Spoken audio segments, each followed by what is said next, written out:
Kenapa kita harus meletakkan cinta yang terbesar kepada baginda Nabi? Dan bahkan Bapak Ibu, kenapa kita harus meletakkan cinta yang terbesar kepada baginda Nabi?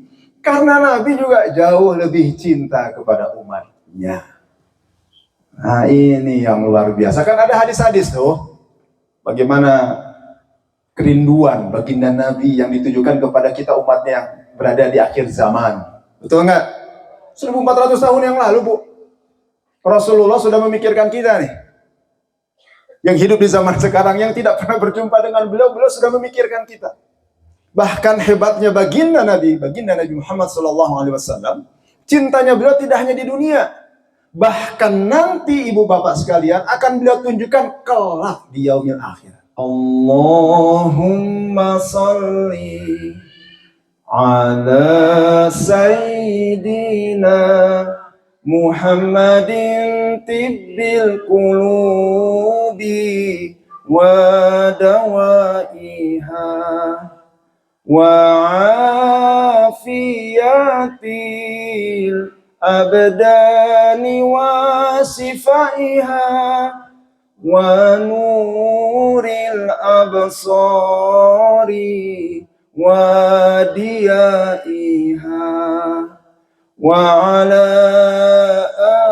alihi wa sahbihi wa sallim.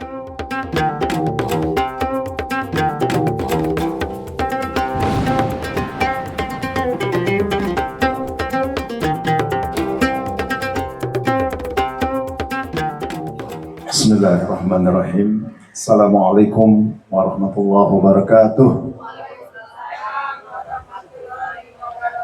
Di jilbab terus di salempak, nggak jawab, kurang kompak Ibu. Siap, satu kali lagi ya. Assalamualaikum warahmatullahi wabarakatuh.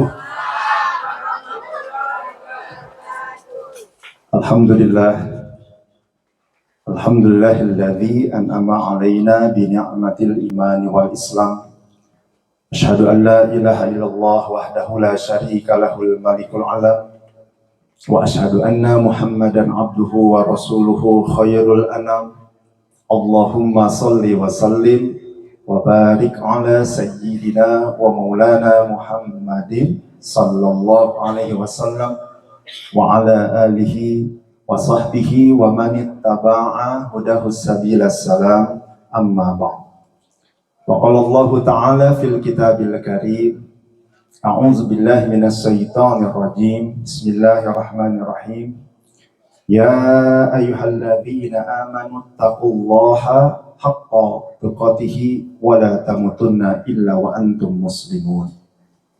Wa qala Rasulillahi sallallahu alaihi wasallam, ittaqillah haitsuma kunta wa atbi'i sayyi'atal hasanah tamhuha wa khaliqin nasi bi khuluqin hasanin. Sadaqallahul azim wa sadaqa Rasulillah wa nabiyyikal karim. Ikhwati fillah ma'asyiral muslimin rahimakumullah, bil khusus ini yang saya hormati Pupuhu RW 13, Bapak Ketua RW Pak Haji Risanto beserta seluruh jajaran. Lalu juga hadir di sini Ketua Yayasan Pak Haji Suwandi yang tadi sudah juga memberikan sambutan. Lalu kemudian hadir juga di sini sahabat saya, sama-sama pejuang dakwah beliau, Kang Haji Beni Safaat, dan beserta Ibu ya. Awas Ibu, hati-hati ulah dikencarkan Kang Beni mah. Di dia ketinggal Satya di luar mah ada bahaya, itu bahaya. Lalu yang saya hormati Bapak Ibu sekalian, yang mudah-mudahan semuanya dalam keadaan sehat walafiat. Terutama ini ibu-ibu, mak-mak yang mudah-mudahan masuk ke dalam golongan muslimah sholihah. Anu barager, anu pinter, anu siger, anu seerejekina, anu beunghar, sing beunghar, anu gelis, anu seksi. Seksi konsumsi. Baik Bapak dan Ibu hadirin sekalian, bahagia sekali Kang Edwin bisa hadir di tengah-tengah Bapak Ibu. Betul tadi dikatakan tadi malam saya sebetulnya kondisi masih berada di Medan, di Bandara Kuala Namu. Alhamdulillah tadi malam sudah tiba kembali di Bandung setelah hampir 1 minggu membawa tim musuh Jawa Barat tampil di PON ke-21 di Medan. Dan berkat doa Bapak Ibu juga akhirnya saya bisa hadir di tengah-tengah Bapak Ibu sekalian ya. Yang paling utama kita ini Pak RW bisa kembali menjalin tali silaturahmi. Dan Bapak Ibu kita semua sebagai seorang muslim mukmin harus meyakini bahwa silaturahmi itu adalah sesuatu yang sangat-sangat diutamakan di dalam ajaran agama Islam. Kata baginda Nabi, barang siapa yang ingin diluaskan rezeki dan dipanjangkan umur, maka hendaknya menjalin tali silaturahmi.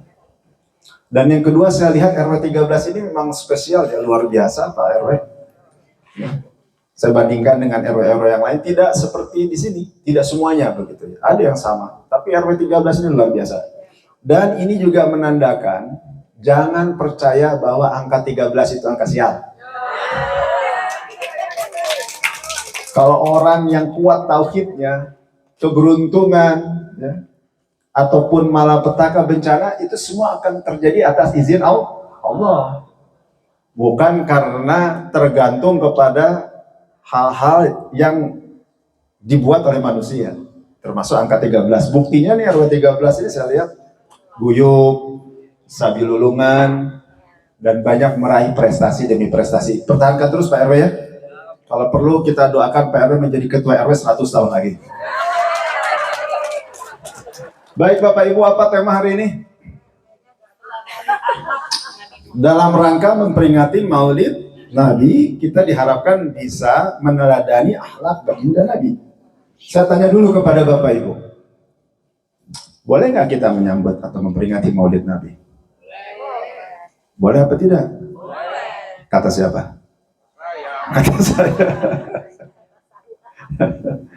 Ini mudah-mudahan di negeri ini tidak selalu terjadi pertikaian hanya gara-gara menyambut atau tidak menyambut Maulid Nabi. Ada saudara-saudara kita yang tidak menyambut secara khusus, nggak apa-apa Pak. Mereka juga punya dalil. Yang terpenting mereka juga jangan menyalah-nyalahkan kita. Apalagi menganggap apa yang kita lakukan ini sesuatu yang dikatakan bid'ah dolalah. Ya, saya kira itu juga perlu diluruskan. Masing-masing punya dalil dan sama-sama juga merupakan bagian daripada umat Islam. Tapi buat kita-kita nih, Bapak Ibu yang hadir di sini, bahkan sebagian ulama menyampaikan, bila melihat kondisi umat Islam saat ini, termasuk yang terjadi di negeri ini, menurut beliau, peringatan Maulid Nabi ini bukan hanya sekedar boleh, bahkan dikatakan harus dilakukan. Asalkan sesuai dengan tuntunan. Yang tidak boleh itu kan kalau ada peringatan yang memang kita bisa melihat ada tindakan-tindakan yang di luar kepatutan, Bu. Joget-joget, dangdutan dan seterusnya ada itu. Yang kayak gitu-gitu kan nggak ada di sini, nggak ada ya. Insya Allah nggak ada ya. Dan yang kita lakukan ini kajian sebetulnya. Kajian yang di dalamnya insya Allah akan ada satu kebaikan. Kenapa perlu Bapak dan Ibu? Banyak umat Islam ngaku Islam Pak, tapi hanya bungkusnya. Isinya beda. Lalu kemudian ngaku Islam, nggak kenal dia sama baginda Nabi. Gimana dia mau menjalankan tuntunan, kenal saja tidak. Coba aja Bapak Ibu, kalau tidak percaya buktikan. Tadi Pak Suwandi berbicara tentang kondisi para mahasiswa. Memang begitu keadaannya Pak Suwandi. Anak muda sekarang lebih banyak kenal tokoh-tokoh luar ya, daripada mengenal nabinya sendiri. Padahal di dalam nabi itu ada sesuatu yang disebut dengan laqad kana lakum fi rasulillahi uswatun hasanah. Contoh suri tauladan yang baik.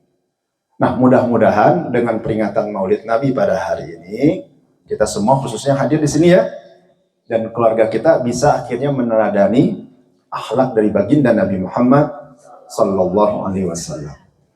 Dan bukan hanya sekedar peringatan. Harapan saya,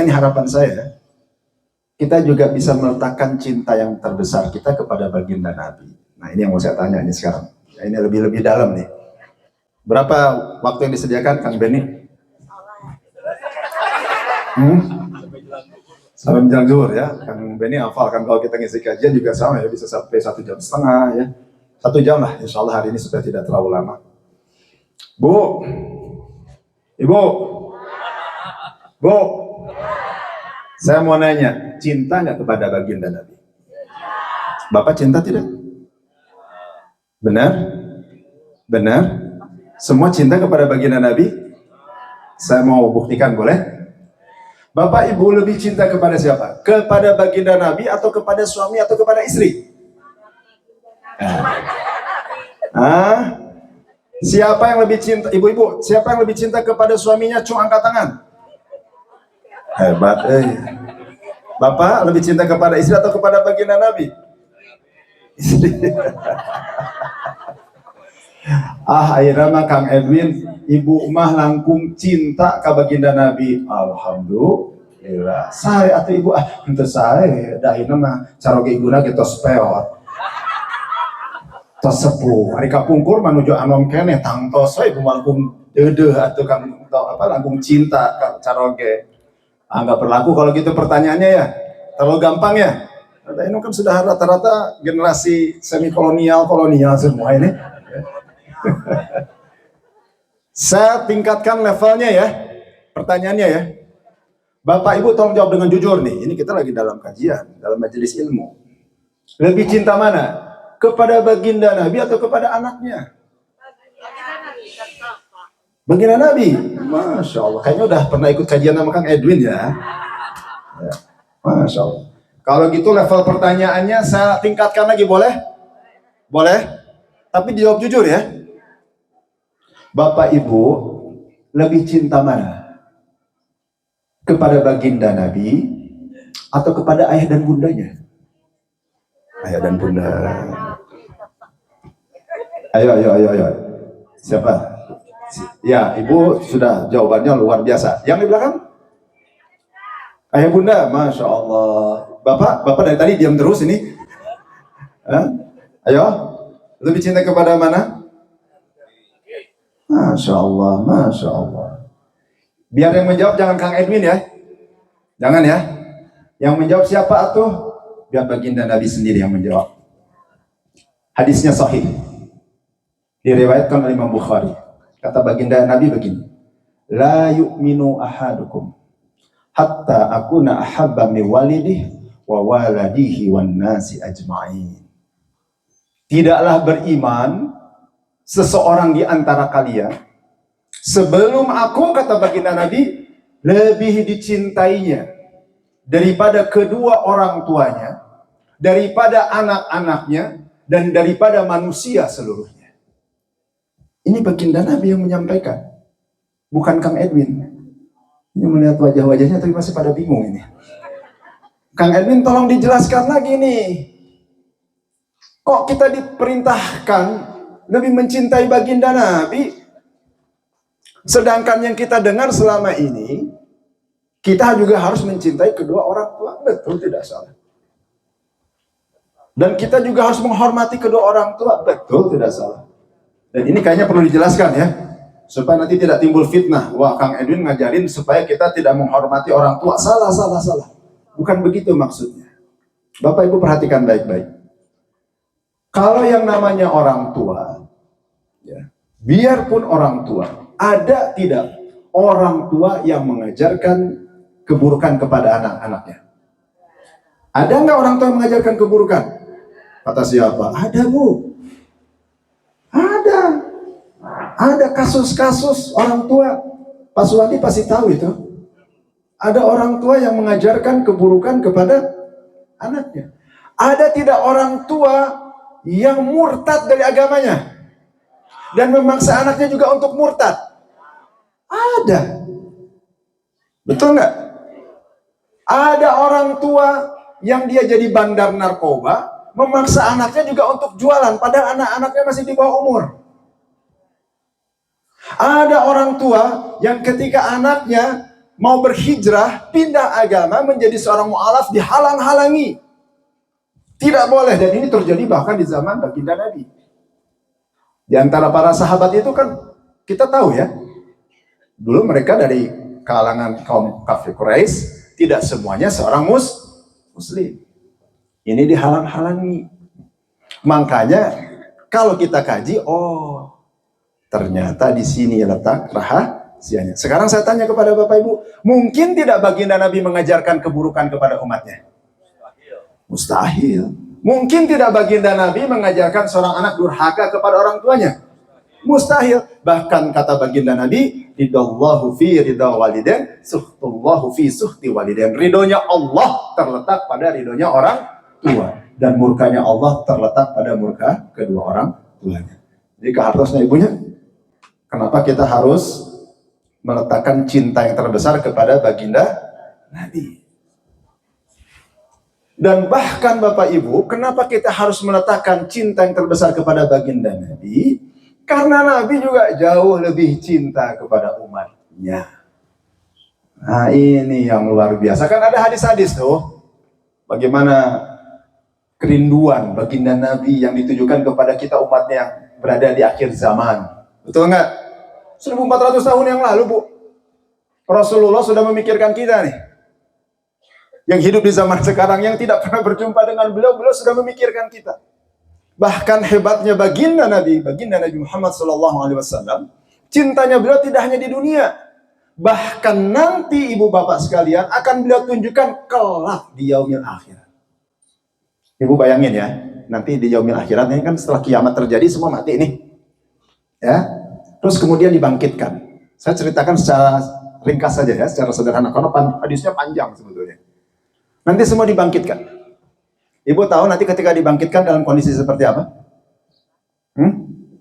Ditata ranjang, dibubuligir. Bapak, ibu semua akan dibangkitkan dalam keadaan telanjang. Tapi nggak usah merasa malu. Aduh, Kang Edwin nanti abi isin atuh.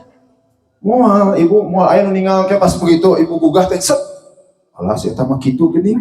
Ari abi mah kieu, nu eta mah kitu. Alah, meuli kitu. Mual. Karena semua sibuk dengan dirinya sendiri. Dan manusia akan dibangkitkan dalam keadaan sesuai dengan keadaannya ketika dia berada di dunia. Ada yang manusia yang dibangkitkan bersinar terang, bercahaya, indah, harum, wangi. Tapi ada manusia yang dibangkitkan dalam kondisi mukanya hitam legam. Bukan hitam karena kulitnya hitam, bukan, Bu. Seperti gosong. Ada yang lidahnya menjulur ke muka. Ada yang perutnya buncit. Ada yang kepalanya di bawah, kakinya di atas. Ada yang kemudian morondang seperti binatang.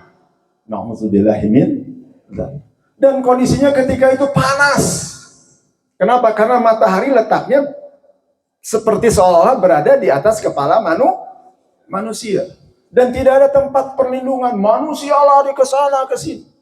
Dan kondisi ini terjadi bukan hanya dalam 1-2 hari. Bukan dalam 1-2 minggu. Bukan hanya dalam 1 tahun. Tapi terjadi dalam ribuan tahun. Manusia bingung kemana mencari perlindungan dan pertolongan. Lalu kemudian mereka seperti yang kita ketahui datang kepada baginda Nabi Adam alaihissalam, minta pertolongan. Nabi Adam tidak bisa memberikan pertolongan. Kalau datang kepada nabi-nabi yang lain sampai akhirnya datang kepada baginda Nabi Muhammad sallallahu alaihi wasallam. Apa yang beliau lakukan Bapak dan Ibu? Apa yang beliau lakukan kepada umatnya? Beliau sujud. Dalam sujud yang sedemikian nama, lalu beliau memohon kepada Allah agar Allah berkenan memberikan ampunan kepada umatnya, umat baginda Nabi Muhammad SAW. Selesai sampai di situ, Ibu? Enggak. Bahkan beliau tidak berhenti sampai akhirnya nanti umatnya yang terakhir yang masuk ke dalam neraka juga diselamatkan oleh Allah Subhanahu wa Ta'ala. Ini bentuk cinta bukan? Bentuk cinta bukan? Makanya Bapak Ibu, letakkanlah cinta yang terbesar ini kepada baginda Nabi. Bahkan dalam hadis yang lain saya sampaikan ya, hadis riwayat Imam Bukhari juga, Kang Beni. Ada 3 perkara, kata baginda Nabi, yang apabila terdapat pada diri seseorang, maka Allah akan memberikan kepadanya manisnya iman. 1, cintanya kepada Allah dan Rasulnya melebihi apapun selain Allah dan Rasulnya. 2, bila mencintai sesuatu karena rasa cintanya kepada Allah. 3, tidak mau kembali kepada kekufuran setelah mendapatkan petunjuk sebagaimana orang yang tidak mau masuk ke dalam neraka. Jadi kesimpulannya dari hadis ini diajarkan kepada kita agar kita meletakkan cinta yang terbesar kepada Allah dan tentu kepada Rasul. Baru yang lain. Jadi bukan berarti tidak boleh mencintai yang lain, tapi rasa cinta kita kepada Allah. Ada yang jadi akademisi seperti Pak Suwandi, boleh. Cinta kepada pekerjaannya, boleh. Tapi tetap yang terbesar harus kepada Allah dan Rasul. Ibu cinta kepada suami, kepada orang tua, boleh. Tapi karena rasa cinta kita kepada Allah. Ini letak rahasia Bapak Ibu kalau ingin mendapatkan keselamatan dunia dan akhirat itu di sini. Kahartos Ibu. Kahartos. Naon. Kahartos. Ini pokoknya nama eta wae lah Kang Edin dia sudah taras wae. Baik. Lanjutkan ya. Tapi yang namanya cinta itu perlu bukti. Betul nggak? Iya tuh. Nggak bisa kita cuma bilang cinta. Kapungkul relah Bapak Ibu ya ketika masih muda nuju anom keneh. Ibu didatangi oleh si Bapak. Gimana yang Ibu lakukan?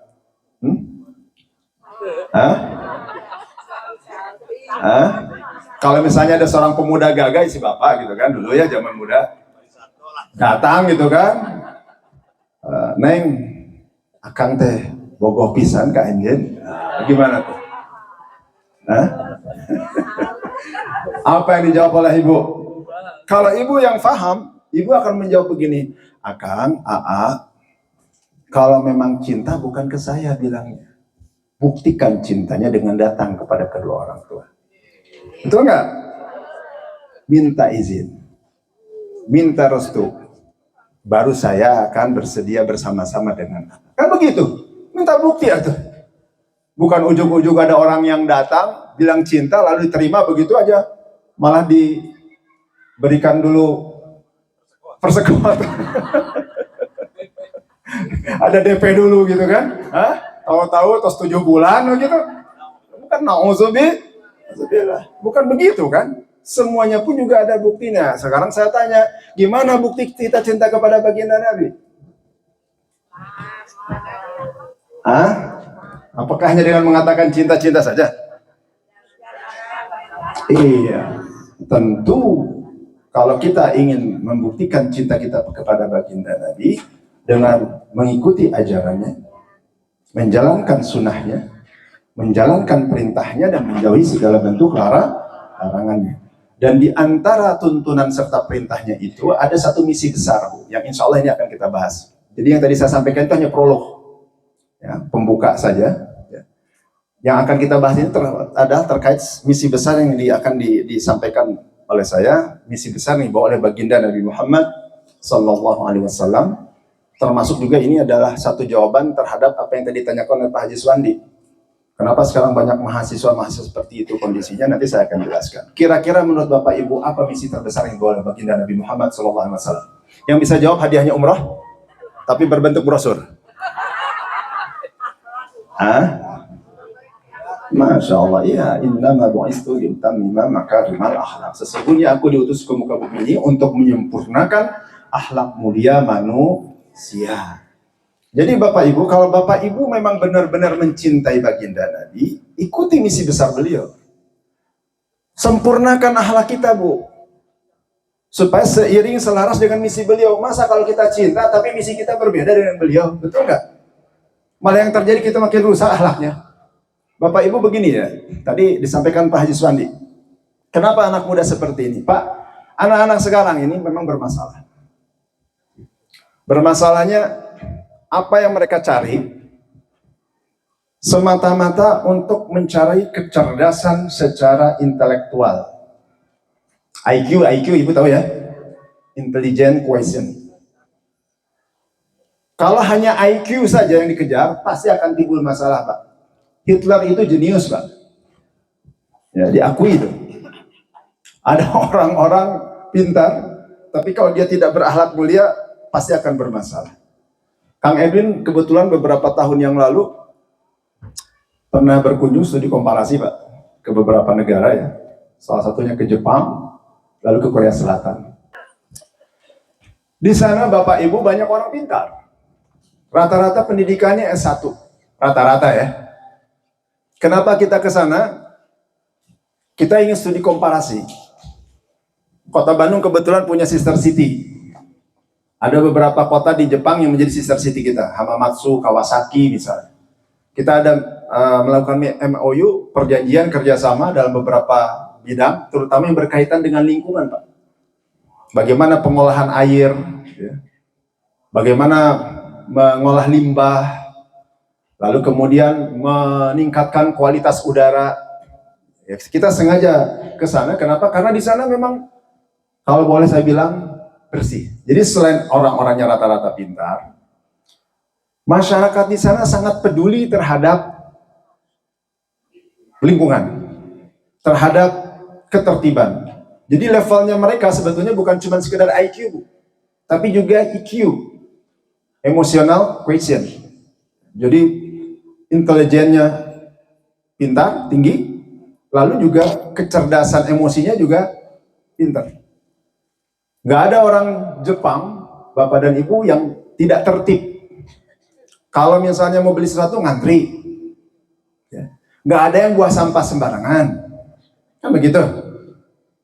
Gak ada yang misalnya di jalan raya itu mobilnya saling menembakkan klakson. Saya baru pulang dari Medan, Pak. Medan itu adalah salah satu kota yang paling ajaib menurut saya. Ada dua kota selain Bandung ya. Medan, Makassar itu masyarakatnya ajaib, Pak. Itu di tengah jalan tuh berseliweran. Yang naik motor nggak pakai helm. Kalau Bapak percaya ke sana aja ya. Lampu merah diterobos. Iya, semua nggak ada yang mau ngalah. Jelas orang-orang seperti ini emotional quotient-nya bermasalah itu. Betul ya? Tidak semuanya, tentu banyak juga orang-orang baik, ini bahaya juga soalnya ini direkam nih di YouTube ya. Tapi secara yang saya lihat memang seperti itu. Luar biasa, ajaib, ajaib. Tapi Bapak Ibu perhatikan baik-baik. Jepang dan Korea yang seperti itu pun juga tetap punya masalah. Kenapa? Mereka IQ-nya cukup tinggi, EQ-nya juga cukup tinggi, tapi kok angka bunuh dirinya juga tinggi di sana. Betul nggak? Angka bunuh diri mereka itu termasuk yang paling tinggi di dunia. Antara Jepang dengan Korea Selatan itu 11-12. Ya. Saling bersaing satu dengan dua. Kenapa? Karena mereka ternyata tidak punya spiritual quotient. Kecerdasan spiritual, mayoritas warganya tidak beragama. Nah ini yang nanti akan kita kupas sedikit ya, berkaitan dengan akhlak. Jadi sepakat ya, bahwa misi besar nih oleh baginda Nabi Muhammad SAW adalah untuk menyempurnakan akhlak mulia manusia. Innama bu'istu liutammima makarimah akhlak. Bapak Ibu, kalau berbicara tentang akhlak, ini secara sederhana saja, apa sih arti akhlak? Budi pekerti, betul ya, tabiat, sifat, karakter. Nah, oleh ulama dibagi.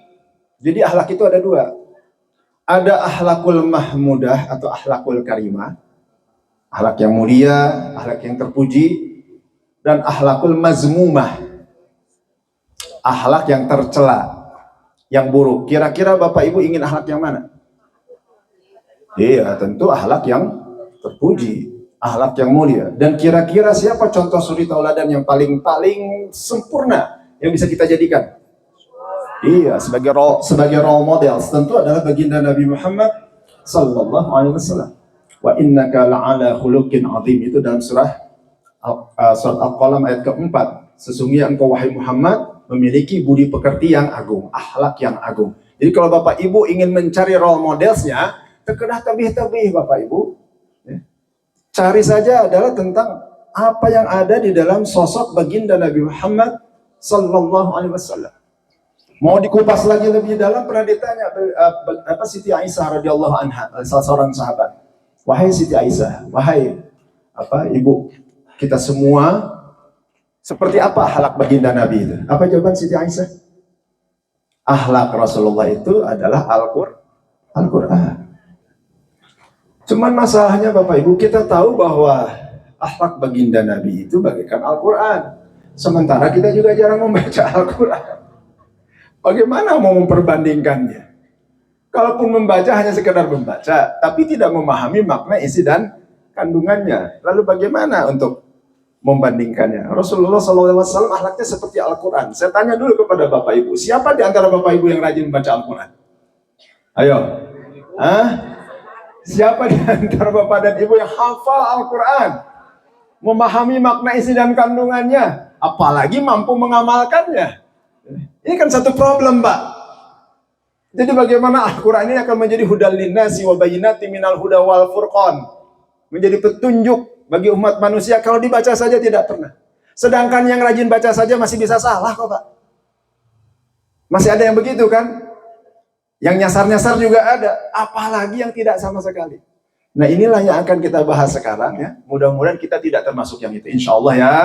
Kalau ngelihat wajah-wajah Bapak Ibu semua yang hadir di sini, yang bersinar ini. Kalau dalam bahasa Prancisnya itu mencrang bolenang herang di tarang. Bersinar ya, soleh dan solihah semuanya. Insya Allah ini termasuk yang memiliki akhlak yang mulia, akhlak yang terpuji. Dan Bapak Ibu kalau ingin sempurna keimanannya memang harus bagus akhlaknya, Pak. Kata baginda Nabi hadis riwayat Imam At-Tirmidzi ini, akmalul mu'minin imanan ahsanuhum khuluqa. Mukmin yang paling sempurna keimanannya adalah yang paling baik akhlaknya, Pak. Bukan hanya yang sekedar rajin sholat, bukan hanya yang sekedar rajin puasa, bukan hanya yang sekedar misalnya apa nih, rajin berzikir. Harus sempurna semuanya, Pak. Termasuk budi pekertinya juga. Nah, ini kadang-kadang yang tidak kita pahami. Yang lebih celakanya lagi, geus mah budi pekertina oge bermasalah, tara sholat. Akhirnya luar dalam semuanya bermasalah. Oke, kita akan bahas sekarang ya. Lebih dalam lagi ke dalam. Siap Bapak Ibu? Siap untuk menyimak? Tarik nafas dulu. Terus. Tahan.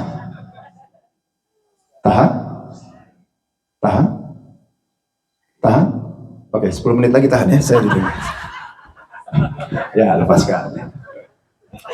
Bapak Ibu, ulama membagi sekurang-kurangnya ada 4 budi pekerti atau akhlak yang baik ini kepada siapa kita harus tunjukkan. Sekurang-kurangnya ada 4 dan mudah-mudahan 4-4-nya ini kita miliki. Yang pertama kira-kira kepada siapa? Masya Allah, ini kayaknya sering ikut kajian Kang Edwin ini ya. Ibu nggak boleh jawab lagi ya. Kalau ibu sudah lulus ya. Ini yang lainnya. Ya, tentu saja. Ini yang kadang-kadang dilupakan Bapak Ibu. Akhlak yang pertama dan paling utama ditujukan itu harus kepada Allah. Caranya gimana Kang Edwin? Kalau kepada Allah bukan berbuat baik. Berbuat baik itu kepada sesama makhluk, sesama manusia. Kalau kepada Allah, Ibu dengan cara bagaimana? Dengan bersungguh-sungguh beriman. Dengan bersungguh-sungguh bertauhid. Dan pada akhirnya menjadi manusia yang bertakwa kepada Allah Subhanahu wa Ta'ala. Nah, ini persoalannya Bapak Ibu. Ini aneh ya, melihat tingkah pola manusia zaman sekarang. Mereka ingin terlihat baik di depan sesama manusia. Tidak peduli terlihat buruk di hadapan Allah. Kan yang terjadi begitu, ya. Bahkan akhirnya sampai mengorbankan sesuatu yang sangat prinsip di dalam keberadaan kita menjadi seorang Muslim. Ibu hati-hati masalah akidah tauhid ini ya. Kalau masalah yang lain-lain, kita boleh agak lentur. Apalagi kalau urusan muamalah. Muamalah itu hubungan interaksi sesama manusia. Dengan siapa saja harus berbuat baik. Nanti saya akan jelaskan. Ya. Tapi kalau masalah akidah tauhid, tidak ada tawar-menawar. Kalau masalah furu'iyah, masalah khilafiyah di antara sesama muslim, nggak usah ribut. Makanya saya persoalan menyambut maulid, saya nggak mau ribut. Ada yang nggak apa-apa. Mereka juga punya dalil, tapi jangan menyalahkan kita gitu. Kita yang melaksanakan juga jangan nyalahin mereka, Bu. Kita juga punya dalil, mereka juga punya dalil. Kan enak ya? Atau di masjid. Sampai sekarang masih nggak ribut tuh. Tong kadinya sih ya. Gunawan. Didinya mah subuh nama kunut subuh. Tong kadinya sih ya, gunawan. Didinya mah subuh nanti pakai kunut subuh. Didi itu mah pakai kunut subuh, Didi itu pakai kunut subuh kan gitu. Tong kadinya sih ya, gunawan. Tarawehna didinya mah 23. Bari ngebut. Tong kadinya sih ya, gunawan. Didinya mangan 11. Kurang afdol kan gitu. Ribut semua. Ini urusan yang tidak prinsip, Pak. Kecabangan dalam fikih, furu'iyah, khilafiyah. Dari dulu ada perbedaan, nggak ada masalah. Silahkan Bapak Ibu nanti lakukan yang mana menurut Ibu paling kuat dalilnya. Tapi jangan mudah menyalahkan yang lain. Kahartos? Naon?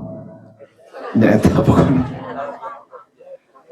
Tapi kalau masalah akidah tauhid, mohon maaf Bapak Ibu, ini nggak ada tawar-menawar. Akidah itu asal katanya dari akoda. Sesuatu yang terikat kuat. Dan itu nggak boleh lepas. Jadi Ibu coba bayangkan ya. Sesuatu yang terikat kuat dan tidak boleh lepas. Itulah akidah. Jadi kalau secara terminologi, secara istilah, akidah itu adalah sesuatu yang harus ada di dalam benak dan keyakinan seorang muslim yang tidak boleh terlepas selama hidupnya. Terutama terkait masalah akidah tauhid. Bersungguh-sungguh mengesahkan Allah. Ini luar biasa Bapak Ibu. Ya, kalau yang non muslim nggak usah kita bahas. Mereka punya keyakinannya sendiri. Ini yang muslim. Banyak orang berislam tapi tidak bertauhid. Itu jelas akhlaknya jelek kepada Allah, Bu. Bertauhid itu kan artinya begini, menyembah hanya kepada, berharap dan meminta hanya untuk, beribadah hanya untuk, meyakini kebaikan, keburukan hanya bisa terjadi datangnya dari rasa takut yang terbesar ditujukan kepada, meyakini agama yang hak yang datangnya dari. Kemarin ada contoh nih, lagi viral banget. Ada tamu kunjungan dari luar negeri. Ya, pasti tahu ya, tokoh agama. Beliau merupakan tamu negara, harus disambut dengan baik. Nggak ada masalah. Sama sekali tidak ada masalah. Sama seperti ketika kita melakukan kunjungan diplomatik ke negara lain. Ya, kita mengunjungi negara-negara lain. Kang Edwin aja yang kelasnya cuman, bukan pejabat lah, kita mah dewan kelas kacing calangnya tuh, kelasnya kelas kota ya, bukan pusat, bukan apa-apa, bukan pejabat. Kita pernah berkunjung sampai 17 negara Bapak Ibu. Bagaimana pejabat-pejabat tinggi kan dia nggak bisa lepas dari tugasnya kan?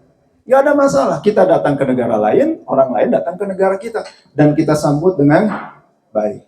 Cuman hati-hati, tetap ada batasan terkait yang masalah akidah. Jangan yang terjadi itu sinkretisme, mencampur adukan antara keyakinan yang satu dengan keyakinan yang lain. Kan ayeuna teh nuju usum nu karar itu teh. Ini nggak boleh ya. Tapi insya Allah kalau di Baitur Ruhiyah sudah terbimbing ini. Ada guru-guru kita juga di sini, ada Kang Beni, ada Haji Suwandi dan yang lain. Ini yang sesuatu yang sangat mendasar Bapak dan Ibu. Jadi harus gimana Kang Edwin? Kita ucapkan selamat datang Bapak di negeri kami. Semoga Bapak bisa menikmati kunjungan selama di sini. Kami akan menyambut apa yang Bapak perlukan, sampaikan, kami akan siapkan. Ya. Dan semoga bahagia persaudaraan kita bisa semakin kuat. Tapi awas, ketika masuk ke dalam wilayah akidah, jangan ikut-ikutan di situ. Bayangkan kemarin saya melihat ada seorang, bisa dikatakan, mohon maaf ya, oknum ulama. Saya katakan oknum. Karena beliau menyampaikan dalam statementnya, kalau saya tidak salah menyimak, beliau mengatakan semua agama itu sama. Bapak Ibu setuju nggak? Hati-hati dengan pernyataan-pernyataan seperti ini. Ya. Karena jelas dalam konsep ketuhanan teologis, kita berbeda dengan yang lain. Dan ini disampaikan di dalam Al-Quran. Ibu silakan baca, buka surah Al-Imran ayat 85. Bawa ini enggak? Ya, HP lah, minimal HP. Siapa yang tidak punya HP, Kang Edin akan belikan. Cung, angkat tangan. Oh, HP langsung ngacung aja. Ayo. Oke, coba buka surah Al-Imran ayat 85. Sudah? 85 kita baca bersama-sama. Nuju ngaji kan itu ya? Terus? Enggak? Ya, kita baca ya. A'udzubillahi minasyaitonirrajim. Bismillahirrahmanirrahim. Wa may yabtaghi ghairal islami dina fala yuqbala minhu wa huwa fil akhirati minal khasirin. Barang siapa mencari agama selain daripada Islam, sekali-kali tidak akan diterima daripadanya, dan kelak di akhirat dia termasuk ke dalam golongan orang-orang yang merugi. Cukup jelas? Kahartos? Tidak ada multi tafsir? Tidak perlu dijelaskan kan? Disampaikan di situ, Pak. Al-Quran ini yang menyampaikan kepada kita. Barang siapa mencari agama selain daripada Islam tidak akan diterima daripadanya. Dan kelak di akhirat termasuk ke dalam golongan orang-orang yang merugi. Lah Kang Edwin gimana? Kan juga ada nabi-nabi yang lain. Lalu nabi-nabi yang lain itu juga memiliki agama-agama. Kalau gitu gimana? Ayo ngejawabnya gimana? Ayo gimana? Bukan. Masya Allah ya, Andus Kang Beni nggak jawab. Kang Beni matus apa? Di dalam surah Ali Imran ayat 84 sebelumnya disampaikan seluruh nabi dan rasul itu beragama Islam. Seorang muslim, ini ya. Saya menyampaikan saya harus minta saja karena waktunya nggak akan cukup. Lalu nanti ibu baca di rumah surah Al-Anbiya ayat 25, surat An-Nahl ayat 36. Disampaikan di sana bahwa semua nabi dan rasul itu diutus ke muka bumi untuk menyampaikan tauhid, untuk menyembah hanya kepada Allah dan tidak mempersekutukan dengan apapun. Semua nabi dan rasul. Surah Al-Anbiya ayat 25 dan surat An-Nahl ayat 36. Termasuk juga baginda Nabi Muhammad sallallahu alaihi wasallam. Makanya kalau ada yang bilang misalnya, ini sering juga saya kaji, saya bahas bersama-sama dengan jamaah yang lain. Ada juga yang mengatakan bahwa misi besar Rasulullah itu ada dua. Kalau yang tadi yang pertama yang kita sudah sama-sama tahu ya, menyempurnakan akhlak mulia. Nah yang satunya, dan ini yang paling utama, itu untuk menyampaikan dan mengajarkan ajaran tauhid. Karena seluruh nabi dan rasul itu mengajarkan tauhid, Bapak dan Ibu. Ingin buktinya? Ingin? Coba buka surah Al-Kahfi ayat 110. Bapak Ibu usahakan ya, kalaupun tidak bisa hafal surat Al-Kahfi, hafalkan 10 ayat pertama dan 10 ayat terakhir. Kalau nggak bisa 10 ayat pertama aja deh. Karena ini diminta oleh baginda Nabi. Supaya nanti kalau misal terjadi fitnah Dajjal, turun ke muka bumi ini, ya, kita bisa diselamatkan. Nah, surat Al-Kahfi ayat 110. Oke. Itu ayat yang terakhir dalam surat Al-Kahfi. Nah, kalau kita baca Bu ya, surat ayat-ayat Al-Quran itu sanes jangjawokan ya, bukan mantra-mantra, bukan. Ibu baca makna isi kandungannya, ternyata di dalamnya mengandung makna tauhid. Ini yang artinya kalau kita ingin selamat dari fitnah Dajjal di kemudian hari, tauhid kita harus diperkuat. Kepada siapa? Kepada Allah. Coba baca bersama-sama. Sudah ketemu? 110. A'udzubillahi minasyaitonirrajim. Bismillahirrahmanirrahim. Qul innama ana basarum mislukum yuha ilayya annama ilahukum ilahu wahid. Faman kana yarju liqa'a rabbih falyamal 'amalan shalihan wa la yusyrik bi'ibadati rabbih ahada. Katakanlah wahai Muhammad, sesungguhnya aku ini hanyalah manusia biasa seperti kamu yang telah menerima wahyu bahwasannya Tuhan kamu adalah Tuhan yang Maha Esa. Dan barang siapa menghendaki perjumpaan dengan Tuhannya, maka hendaknya mengerjakan kebaikan dan tidak menyekutukan dengan apapun. ketika beribadah kepada Tuhan.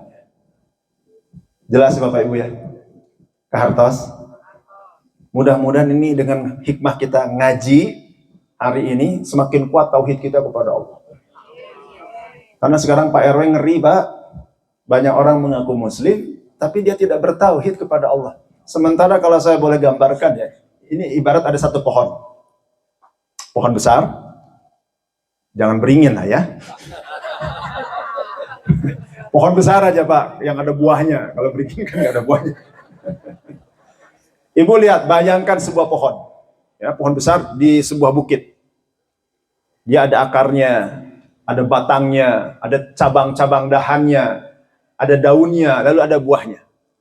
Pohon segimana besarnya pun, kalau misalnya akarnya keropos nih, rapuh, apa yang akan terjadi? Tumbang. Apalagi kalau ada hujan badai. Nah, akar ini kalau boleh saya analogikan, itulah akidah tauhid.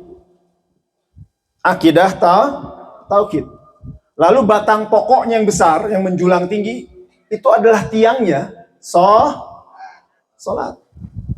Lalu kemudian cabang-cabangnya, itu adalah bagian dari amal-amal kebajikan yang harus kita lakukan, bagian daripada syariat. Disempurnakan dengan apa? Buahnya. Buah yang ranum, yang harum, lalu kemudian manis, lezat rasanya, itu menunjukkan akhlaknya. Kalau ada pohon berdiri, tegak, kokoh, tapi buahnya keset, sempurna enggak? Enggak kan? Nah itu juga sama. Makanya tiga-tiganya harus dimiliki. Tapi semua diawali dari tauhid, Bu. Dari akarnya dulu. Kalau akarnya rusak, kesananya juga pasti rusak. Dan sekarang ini lucu ya, ada orang berislam tapi tidak bertauhid. Contoh, lagi viral kemarin. Ada seorang tokoh, viral nih. Kalau masalah beliau mengaku bisa berbicara dengan semut, buat saya nggak ada masalah. Buat saya nggak ada masalah. Ya anggap saja ini, ya mungkin beliau sedang error atau bagaimana ya. Mau bicara dengan semut, bisa berbicara dengan tisu gitu. Mau berbicara dengan tiang, kalau ada orang saya bisa berbicara dengan tiang, masa bodoh gitu kan, ya betul ya kumadinya, kan begitu Pak, nggak ada urusan. Tapi yang saya persoalkan itu masalah akidahnya. Ketika beliau bilang begini, kurang lebih dalam satu, bisa nanti dibuka. Beliau mengatakan begini kepada jamaahnya, kepada muridnya, kalian nggak usah khawatir, karena kalaupun kalian nanti mati, saya yang akan bertanggung jawab. Kalau misalnya kalian nanti ditanya oleh Mungkar dan Nakir, saya. Namanya disebutin ya. Sang penjaga gawang neraka. Ini masalah akidah bukan? Masalah akidah. Karena yang bisa menyelamatkan kita kelak di akhirat itu, mohon maaf, bukan manusia Pak. Siapapun dia, hebatnya kayak gimana pun, yang bisa menyelamatkan kita itu hanyalah Rahman Rahimnya Allah Subhanahu wa Ta'ala. Kahartos Ibu, naon? Nah orang ini ngaku dirinya sebagai seorang muslim. Kalau di luar muslim saya nggak urusan. Masa bodoh?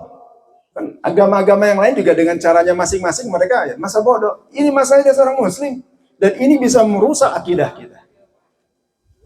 Terus akhlak kita kepada Allah kemana? Ya, mudah-mudahan ini kita bisa. Tapi insya Allah, kalau jamaah Baitur Ruhiyah, insya Allah tidak akan seperti itu. Oke, ini baru satu nih. Waduh, tinggal 15 menit lagi. Taskan lah. Panas ente. Terus, sumpah. Yang kedua, kepada siapa kira-kira akhlak mulia kita harus ditujukan? Masya Allah, betul sekali. Pertama kepada Allah, dan yang kedua kepada baginda Nabi. Caranya gimana, Kang Edwin? Kan Rasulullahnya sudah tidak ada. Memang Rasulullah SAW sudah tidak ada.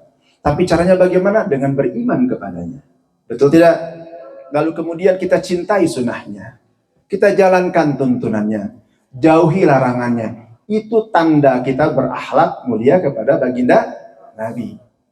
Bahkan kalau memang tandanya cinta, Bapak Ibu, perbanyak juga membaca sholawat. Karena orang yang sering rajin membaca sholawat, Bu, Ini guru-guru kita sering mengajarkan, itu akan ada koneksi antara kita dengan baginda Nabi. Ada kan hadis-hadisnya ya? Kalau orang yang sering membaca salawat, pertama, dia akan mendapatkan syafaat dari baginda Nabi Muhammad SAW. Jangan mengandalkan amal soleh, Bu. Ya. Di yaumil akhirat itu, kondisinya kan tadi sudah saya jelaskan ya. Kayak begitu gunjang ganjingnya. Mudah-mudahan karena kita terkonek dengan baginda Nabi, kita mendapatkan syafaat dari baginda Nabi Muhammad SAW. Dan manakala kita bersalat kepada baginda Nabi lagi, di saat yang sama Allah ya, akan melimpahkan rahmat kasih sayangnya kepada kita. Bayangkan tuh, jadi banyak-banyak bersalawat. Ibu suka baca salawat? Suka ya? Masya Allah, minimal kalau ketika kita berzikir, zikir pagi dan petang ya. Kalau ibu yang suka melaksanakan, itu kita bersalat kepada baginda Nabi Muhammad SAW. Di luar salawat yang kita baca di dalam salat. Ini di luar. Kalau hanya bilang, Kang Edwin saya juga baca salawat. Kapan menuju salat? Etama wajib atuh. Ya. Jangan dihitung yang wajib, ini yang sunnahnya. Perbanyak untuk membaca salawat. Ini kita percepat nih. Sepakat ya? Jadi yang kedua, akhlak yang baik itu ditujukan kepada baginda Nabi Muhammad SAW. Yang ketiga, ditujukan kepada siapa? Masya Allah. Ini sudah hebat-hebat semua. Udah, nggak usah diterusin ya. Selesai ya? Hah? Selesai aja. Iya. Yang ketiga, akhlak yang mulia ini ditujukan kepada sesama manusia. Kepada siapa, Kang Edwin? Tentu yang paling utama kita tujukan kepada kedua orang tua. Muliakan mereka, Bapak dan Ibu. Bahagiakan mereka, Bapak dan Ibu. Berbaktilah kepada mereka, Bapak Ibu. Beruntunglah yang masih ada orang tua. Kenapa? Karena selama orang tuanya masih ada, pintu ridha Allah masih terbuka bagi dirinya. Ridha Allah fi ridha walidain. Rugi Bapak dan Ibu kalau kita yang sudah tidak ada orang tua. Dan celaka mereka yang benar-benar durhaka kepada orang tuanya. Saya sering sampaikan kepada anak-anak muda ya, yang ada di Bandung. Kebetulan ada beberapa organisasi motor, Kang Beni, saya selaku menjadi pembinanya. Saya bilang, kalian ingin jadi orang sukses? Ingin. Kalau ingin jadi orang sukses, rajakan orang tua kalian, supaya Allah membuat kalian jadi raja di muka bumi. Karena banyak kisah-kisah kan? Orang-orang yang hebat karena mereka berbakti kepada orang tua. Tapi kalau kalian mau sengsara, saya bilang, dan kontan sengsara kalian, durhaka sama orang tua kalian. Buktiin kata-kata saya. Diam semuanya. Karena tahu sendiri ada di antara mereka, ya, bahkan saya dengar entah benar atau entah enggak, salah satu ajaran dari senior-seniornya itu, untuk menunjukkan kiprah mereka, diakui jati dirinya di dalam kelompok mereka, mereka pertama harus melawan orang tua dulu, yang kedua harus melawan guru-gurunya kalau di sekolah. Ini saya langsung bilang dalam forum itu, kalau kalian mau sengsara sesengsara-sengsaranya, durhaka sama orang tua, saya bilang, sok, jangan kagok, saya bilang, jangan cuma sekedar bilang, tajong, gaplok, jejak, tapi lihat kalian, saya bilang, dunia akhirat tidak akan pernah kalian mendapatkan kebahagiaan. Diam semuanya. Mending mana, sengsara atau bahagia? Bahagia, Kang Haji. Kalau mau bahagia, muliakan orang tua. Jadi dalam akhlak yang baik ini, yang pertama harus kita tunjukkan adalah kepada kedua orang tua. Baru kemudian kepada keluarga terdekat. Siapa itu? Suami, istri, anak, ya, kerabat, terus siapa lagi? Tetangga, sesama muslim gimana? Ya, kata baginda Nabi, la yu'minu ahadukum hatta yuhibba li akhihi ma yuhibbu li nafsihi. Tidaklah beriman seseorang di antara kalian sebelum mencintai saudara-saudaranya sesama muslim sebagaimana mencintai dirinya sendiri. Ini kita semua umat Islam, Pak. Jangan lihat lagi organisasinya riuh. Ieu mah NU, eta mah Muhammadiyah, ieu mah Persis, eta mah Al-Wasliyah, ieu mah Jamaah Tabligh, ieu mah Salafi dan seterusnya. Sesama Muslim yang beriman kepada Allah dan Rasulnya, rukun imannya sama, rukun Islamnya sama, Al-Qurannya sama, berarti kita semua bersaudara. Kalau ada perbedaan-perbedaan selama yang bukan prinsip mahtos lah. Ya, kapan kita mau besarnya? Dan memang kalau saya melihat Pak Haji Suhandi, kelihatannya umat Islam di negeri kita ini memang sengaja terus dibuat terpecah belah. Kenapa? Karena banyak pihak yang siring. Kalau bersatu bagaimana coba? Jangan salah, walaupun sekarang mungkin jumlah umat Islam di negeri ini sudah kalah oleh Pakistan. Kalau tidak salah ya. Kalau dulu kita paling besar. Sekarang nomor 1 Pakistan di dunia jumlah umat Islam di dunia. Bayangin kalau umat Islam di Indonesia yang kurang lebih jumlahnya 180 jutaan itu. 180-190 juta ini bersatu. Apa enggak ngeri itu orang-orang? Makanya saya bilang, sok atau bersatu. Jangan terpecah belah. Perbedaan-perbedaan yang tidak prinsip, jangan dipermasalahkan. Dan sayangnya sekarang ini masih banyak yang mempermasalahkan urusan-urusan yang tidak prinsip. Tebarkan kebaikan di antara sama kita. Nggak perlu nanya ini atau apa. Nah, hanya umat muslim saja kita harus berbuat baik? Tidak. Kalau urusan muamalah, Bapak Ibu, akhlak yang mulia ini harus ditujukan kepada siapapun. Muslim ataupun non-muslim. Di luar urusan akidah, Bapak dan Ibu ya. Kalau urusan akidah tadi sudah jelas ya. Tapi kalau urusan muamalah, saya berharap kita umat Islam justru menunjukkan kebaikan kita dan tunjukkan bahwa Islam ini adalah agama rahmatan lil alamin. Nanti ada motor jatuh nih. Kita lagi kajian begini di payun, nanti dulu kupra. Lalu kita tergopoh-gopoh melihat ada seorang bapak jatuh. Pas mau kita tolong, eureun heula ngarandeg. Terus ditaruh sebelah, Pak sakedap bapak cilaka. Mohon abi cilaka. Abi kenging naroseula. Bade naon narosna atuh cek. Ari bapak muslim sanes. Pak, Kang abi mah muslim, tinggalnya KTP abi 7 turunan abi muslim. Alhamdulillah. Saudara tadi bade naros deui. Bapak NU Muhammadiyah Persis Al-Wasliyah Al-Irsad Nabi ya naon ya itu. Aduh, panjang lagi urusan. Kalau urusan muamalah Bapak Ibu nggak perlu kita nanya-nanya yang begitu, betul nggak? Ada tetangga yang sakit nggak perlu nanya agamanya apa, kita bantu. Dan ini yang ditunjukkan, akhlak seperti yang ditunjukkan oleh baginda Nabi, oleh para sahabat, bahkan oleh kalangan tabi'ut tabi'in dan seterusnya. Ada satu kisah ya, ini sebelum saya tutup. Pernah mendengar Imam Hasan Al-Basri nggak? Ulama dari kalangan apa tuh? Tabi'in. Jadi yang disebut tabi'in itu adalah orang-orang yang bertemu dengan para sahabat dan menimba ilmu dengan para sahabat. Jadi setelah Rasulullah dan para sahabat, generasi berikutnya itu adalah generasi tabi'in. Imam Hasan Al-Basri salah satu di antaranya. Beliau salah satu guru beliau itu berguru kepada sahabat Anas bin Malik radhiyallahu anhu. Jadi ilmunya tinggi, pemahaman beliau juga sangat dalam, hafal Al-Qur'an, hafal hadis. Ceritanya sakit, Bu. Tinggal di satu rumah, rumahnya 2 tingkat. Beliau tinggalnya di bawah. Ada tetangganya yang kebetulan agamanya berbeda. Sudah lama nggak pernah melihat Imam Hasan Al-Basri keluar rumah. Akhirnya nanya, kemana ya Pak Hasan Al-Basri? Kurang lebih begitulah terjemahan bebasnya. Oh sakit Pak, emang nggak tahu, nggak pernah bilang sama saya. Akhirnya diketok. Pas diketok, oh betul. Imam Hasan Al-Basri sedang sakit.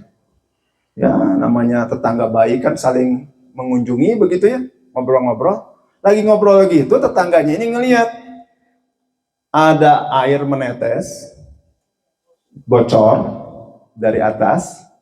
Lalu awal Imam Hasan Al-Basri ditampung pakai seperti ember gitu, bejana. Kaget dia, karena dia tahu bahwa ini air yang menetes itu ngerembes dari kakusnya dia. Dari kamar mandinya dia yang di atas. Kaget dia. Terus nanya, wahai Syekh katanya, ini sudah berapa lama bocornya? Enggak apa-apa. Enggak, ini sudah berapa lama bocornya? Ya sudah cukup, sudah cukup lama. Berapa lama? Disebutkannya bertahun-tahun yang lalu. Kenapa enggak pernah bilang? Enggak apa-apa. Saya enggak mau mengganggu Anda. Katanya. Enggak apa-apa, kok ini tidak mengganggu saya. Apa yang terjadi? Begitu mengetahui keindahan akhlak dari Imam Hasan Al-Basri, lalu tetangganya ini pada saat itu juga menyatakan masuk ke dalam ajaran agama Islam. Nah ini indahnya kalau Islam sebagai rahmatan lil alamin. Kita ini belum bisa mampu mewujudkan itu Pak.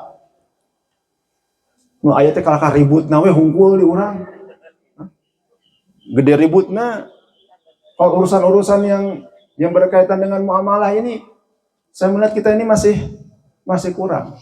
Nah ini mungkin yang harus bisa kita perbaiki ya. Kang Edin kok sama, saya juga masih banyak kekurangan. Nah saya ingin juga semakin memperbaiki diri. Yuk kita bersama-sama ya. Kita tunjukkan bahwa Islam ini adalah sebagai agama rahmatan lil alamin. 3. Yang keempat, apakah hanya kepada sama manusia? Kepada siapa? Diri sendiri sudah termasuk kan kepada manusia. Kepada seluruh makhluk.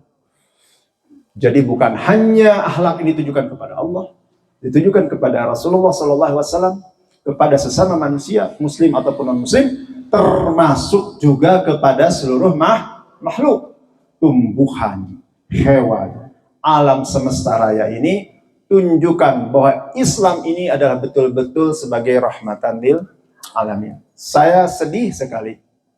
Indonesia ini, Bu, puluhan tahun yang lalu terkenal sebagai paru-parunya dunia.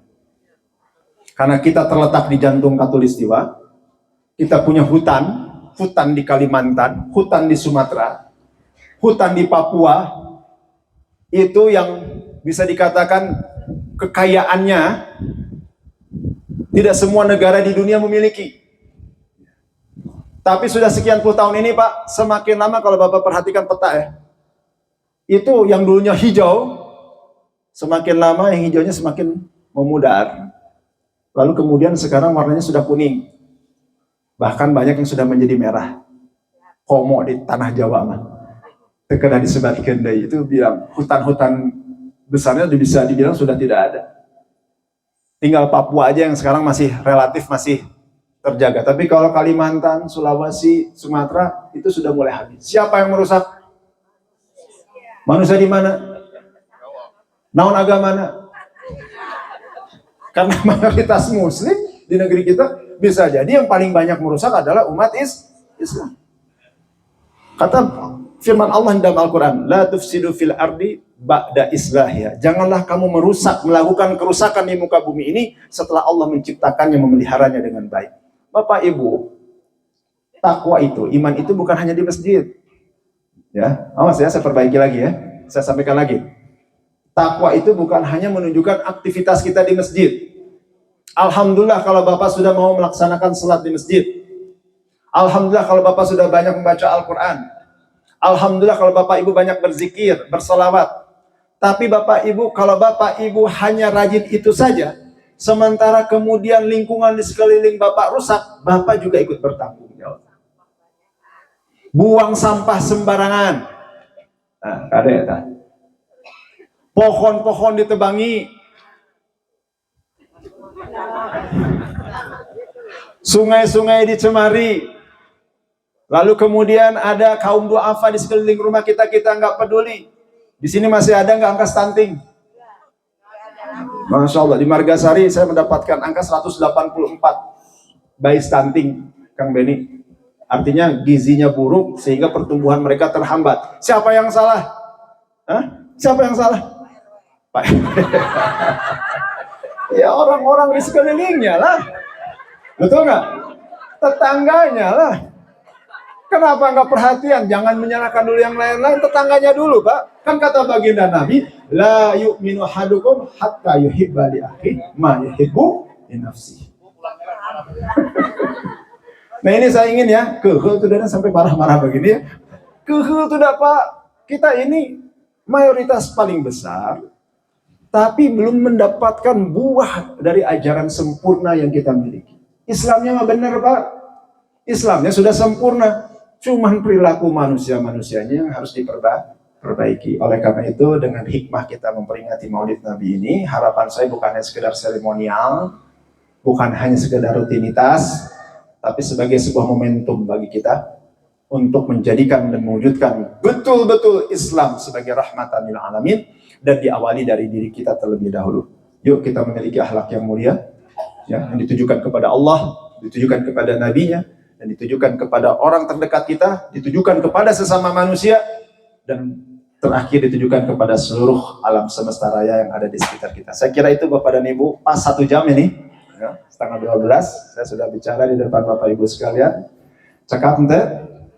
Capek ente nguping kena? Capek ente? Capek ente? Ibu mah ente capek, abdi capek mah. 1 jam ngocoblak terus ya. Dan kondisi juga betul masih memerlukan istirahat, tapi alhamdulillah saya bisa hadir di sini. Mudah-mudahan ini memberikan manfaat kebaikan untuk kita semua dan menjadi juga amal jariah bagi diri saya. Sebelum ditutup kita bersama-sama bersalawat ya. Boleh ya kita bersalawat bersama-sama. Saya diajarkan oleh guru kita. Jadi jangan anti membaca salawat.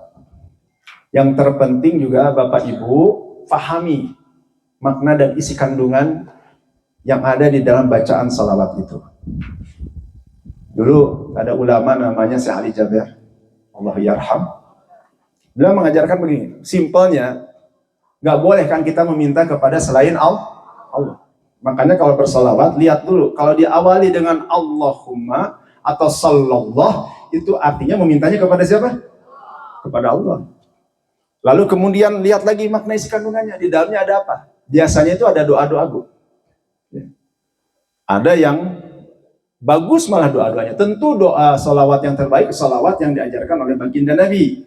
Ya, yang biasa kita baca di dalam salat. Tapi di luar itu boleh nggak kita membaca bacaan yang lain? Boleh. Seperti kita berdoa, Bu. Doa yang terbaik tentu yang diajarkan oleh baginda Nabi. Tapi kadang-kadang tidak semua orang paham kan makna isi dan kandungannya. Makanya diperkenankan membaca dengan bacaan doa yang lain. Pakai bahasa Sunda boleh? Boleh. Bahasa Indonesia boleh? Bahasa Papua boleh? Bahasa Semut boleh? Wa maqali innaka, wa maqali innaka. Kita baca salawat bil qulub ya. Bisa ya? Di dalamnya ada doa permohonan kepada Allah Subhanahu wa taala. Mudah-mudahan sesuai dengan doanya ya. Yang hadir di sini hatinya diterangi cahaya. Nur taufik hidayah dari Allah Subhanahu wa taala. Lalu kemudian kita disehatkan lahir dan batin. Yang sakit semoga disembuhkan oleh Allah Subhanahu wa taala. Dimudahkan segala urusan dan mudah-mudahan dengan selawat yang kita baca ini kita kelak mendapatkan cinta dari baginda Nabi dan mendapatkan syafaat dari baginda Nabi Muhammad sallallahu alaihi wasallam. Hikmat. Jadi selain memahami baca isi kandungannya, lalu kemudian baca dengan hikmat Bapak Ibu. Jangan baca selawat sambil joget-joget. Ada yang baca salawat sambil joget-joget, itu juga perlu diluruskan, diingatkan. Karena membaca salawat beda dengan menyanyikan lagu marawis. Kalau nasyid biasa nggak apa-apa. Ya, jogetnya pun joget ya, yang sopan. Tapi kalau salawat, joget sopan pun juga sebaiknya dihindari. Baca dengan hikmat, dengan penuh khusyuan, ditujukan kepada Allah dan rasa cinta kita kepada baginda Nabi Muhammad sallallahu alaihi wasallam. Bismillah.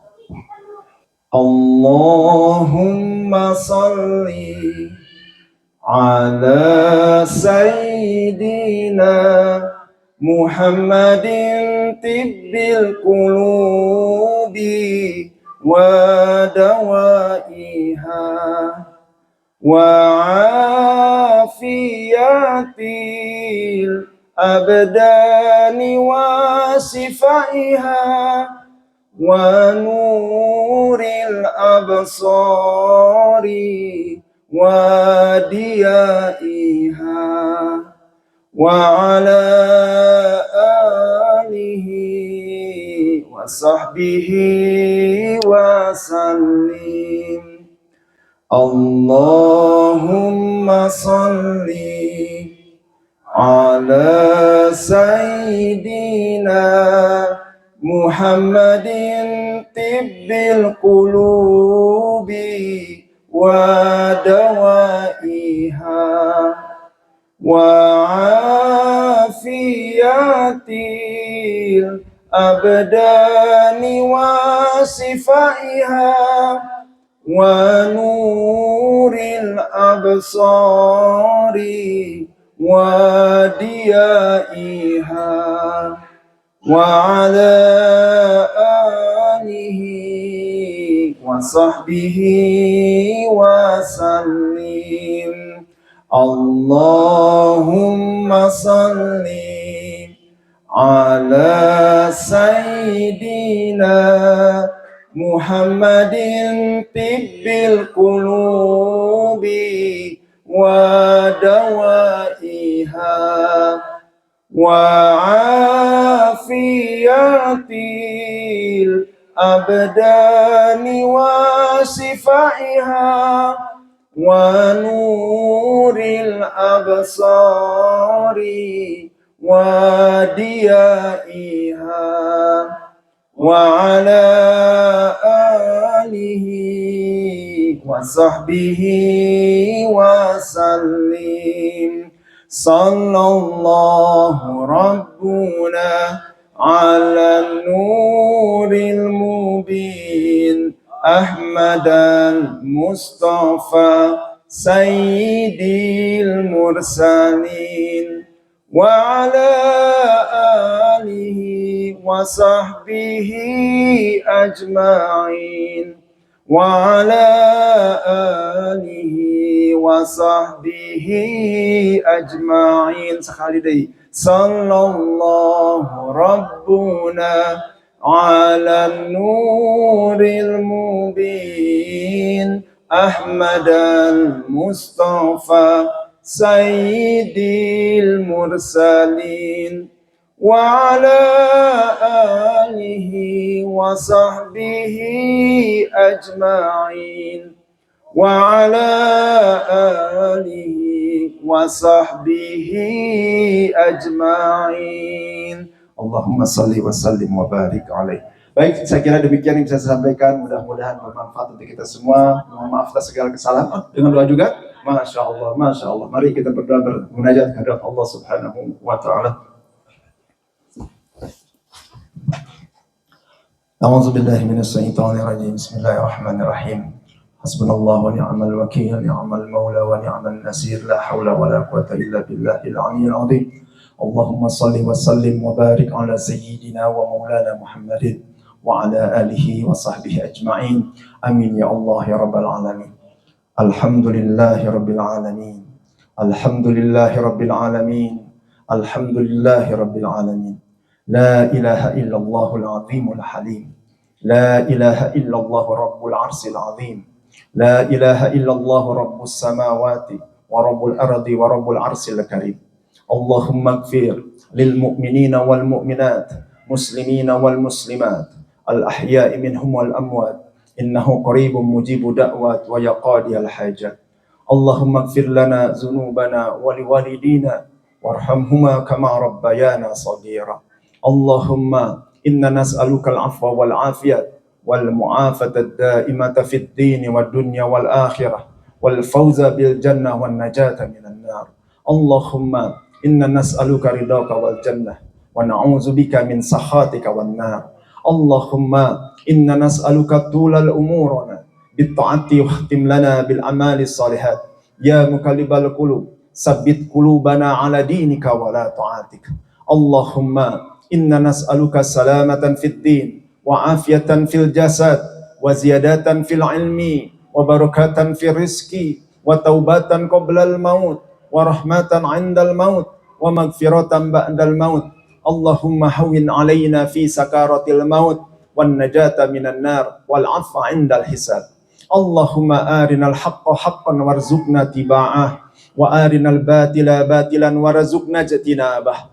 Allahumma rabbana hab lana min azwajina wa zurriyyatina qurrata a'yun waj'alna lil muttaqina imama. Allahumma rabbana zalamna anfusana wa illam taghfir lana wa tarhamna lanakunanna minal khasirin. Allahumma rabbana taqabbal minna innaka antas samiul alim wa tub alaina innaka antat tawwabur rahim. Allahumma rabbana atina fid dunya hasanah wa fil akhirati hasanah wa qina adzabannar. Subhana rabbika rabbil izzati amma yasifun. Wassalamun alal mursalin walhamdulillahi rabbil alamin. Amin ya Allah ya rabbal alamin. Mudah-mudahan doa kita diijabah oleh Allah Subhanahu wa taala. Terakhir sebelum ditutup, coba semua tangannya di atas. Baik, semua sudah? Baik. Dadah, terima kasih. Assalamualaikum warahmatullahi wabarakatuh.